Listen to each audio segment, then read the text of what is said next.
na ang Pasko, binabantayan din natin ang magiging lagay ng panahon sa mga susunod na oras. Kaya't kahit holiday, kasama natin si April Enerio, live mula sa Pag-asa DOST. April?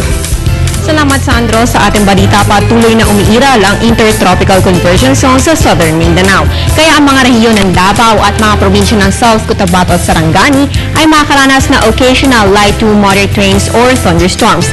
Habang dito sa Metro Manila at natitirang bahagi ng bansa ay makakaranas ng magandang panahon maliban na lamang sa mga isolated brief rain showers or thunderstorms sa hapon o gabi. At para naman sa ating weather forecast ngayong weekend, ayon kay Pag-asa Weather Forecaster Alzar Aurelio, bukas makakaranas ng magandang panahon ang buong bansa. Pero pagdating ng linggo, makakaranas po na occasional light to moderate rains ang Eastern Mindanao tulad ng sa mga probinsya ng Surigao, Agusan at Davao dulot ng indirect effect ng papalapit na bagyo.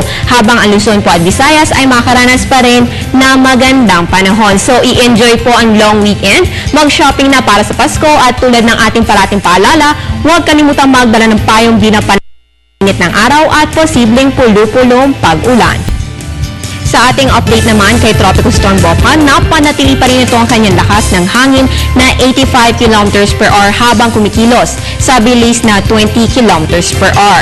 At dahil kasalukuyang binabagtas ang Pasipiko, ay nandiyan pa rin ang posibilidad nitong lumakas. Dalawang possible scenario po minomonitor ng Pag-asa ayon kay Pag-asa Weather Forecaster Alzar Aurelio.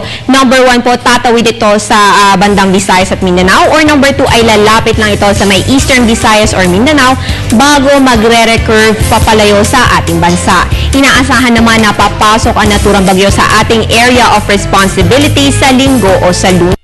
At patuloy naman po ang ating pag-monitor dito mismo sa Pag-asa, kaya tutok lang sa PTV kada oras para sa Panahon TV Express. At yan ang latest mula dito sa Pag-asa DOST. Para sa Telebisyon ng Bayan, April Enerio.